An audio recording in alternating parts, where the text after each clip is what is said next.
Hello, welcome back to my channel. Today I'm going to be discussing the Odyssey, books 9 through 12. First off, in book 9, Odysseus is telling the story of everything that happened to him after the Trojan War. It starts off with leaving Troy and finding a city which he and his men all plunder, but they get too greedy and they stay there too long. So they get attacked and they have to set sail again. And then there's a storm from Zeus, which sends them off course for 9 straight days, and they end up at the island of the Lotus Eaters, who are men that ate the lotus and then forgot everything about their former lives. Some of Odysseus's men in a scouting party find the Lotus Eaters, eat the lotus, and the rest is history.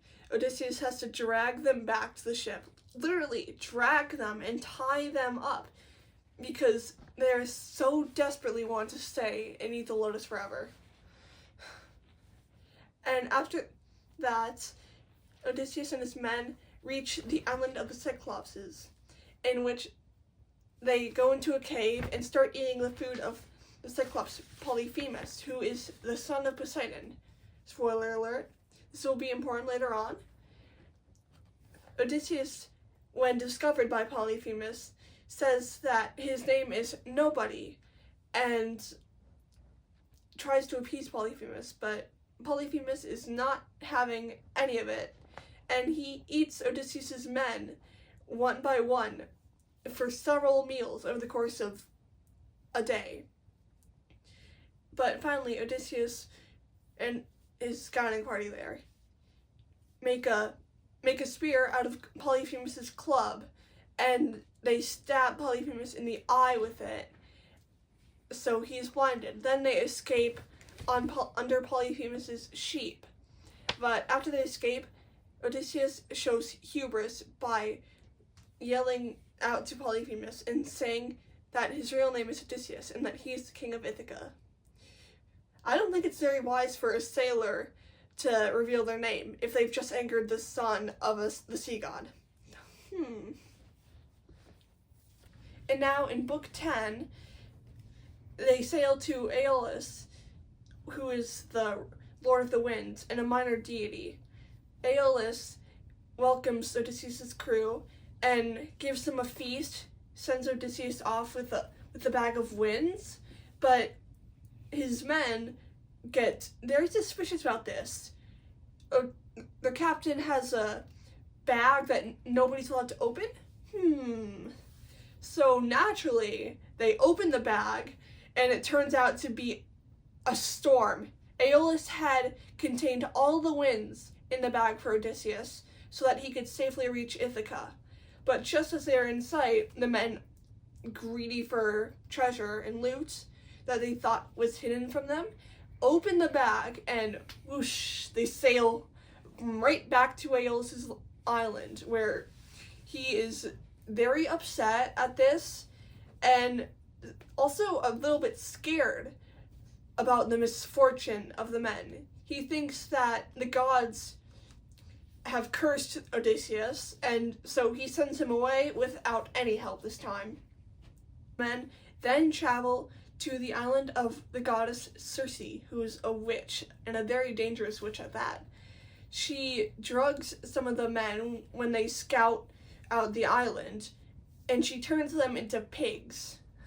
When Odysseus becomes curious about the fate of his scouts, he goes himself to the island, and he is approached by Hermes in disguise, who offers Odysseus a secret plant called Molly, which only the gods can pick up, and says that it will help Odysseus overcome Circe and defeat her and get his men back safely. So Odysseus uses it, and Circe is defeated, like Hermes had said, and after that, Odysseus gets his men back as men, not pigs, and he stays with Circe for a year, feasting with all his men and sleeping with Circe, as a faithful husband would do. And eventually, after 1 year, the men are tired of all of being happy and having food. So they go back to sail on the sea.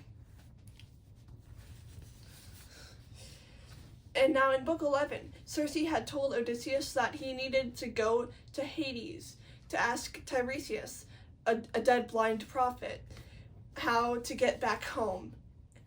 So Odysseus ventures to Hades. He asks Tiresias, who says that Poseidon is punishing the Ithacans for blinding and not killing Polyphemus, who, as I said before, is Poseidon's son.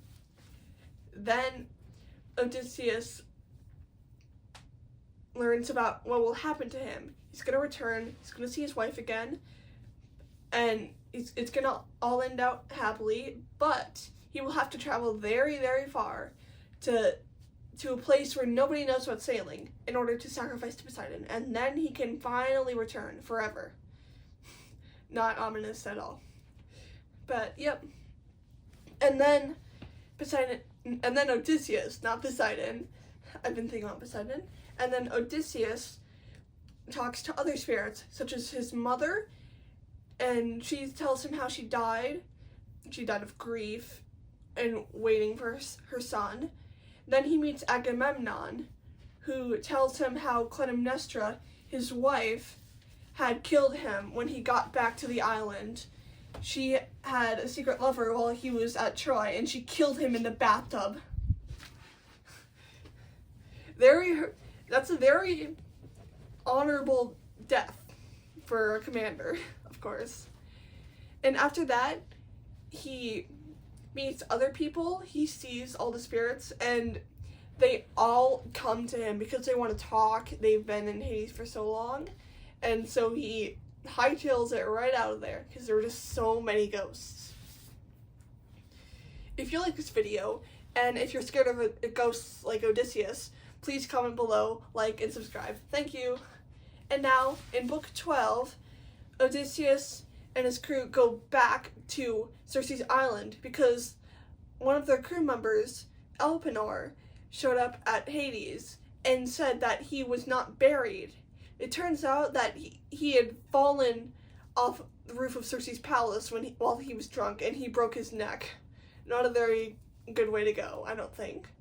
So they bury him. Odysseus spends the final night with Circe, and she tells him of the challenges he will face and what he has to do to get home, including encountering Scylla and Charybdis, who were two monsters on each side of a strait. Scylla is a six-headed monster, formerly a nymph, and Charybdis is some sort of giant whirlpool. Odysseus decides that Scylla is the better chance because better 6 men dead than all of his men dead, which will likely happen. So he decides on going Scylla's route, but before that, he encounters sirens, and the only way he decides to escape the sirens is for his crew to put beeswax in their ears so they cannot hear anything, but for them to tie him up to the mast and not put beeswax in his ear so he can hear everything. And then, after the sirens, of course, he encounters Scylla and Charybdis. Scylla eats the 6 men. Stuff happens. They sail through, but they're all fine except for those 6 men. Rest in peace. Or pieces, more like. And then they get to the island of the sun god, which has virtually no fish around the island. And so Odysseus and Eurylochus, his second in command, desperately try to fish. They try to become fishermen. They aren't fishermen, they're warriors. So instead, his men kill some of the cattle, which is on the island, and naturally the sun god Helios gets really, really mad at this.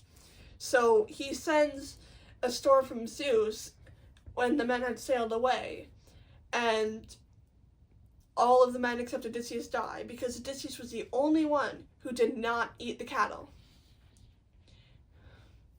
And now, after this, Odysseus is shipwrecked. Not really shipwrecked since there aren't any ships left for him, but he ends up at Calypso's island, who is a minor goddess, a nymph maybe, and she also is in love with him. So yeah, that happens. And anyways, thank you for watching. Please see the link for books 13 to 16. Bye.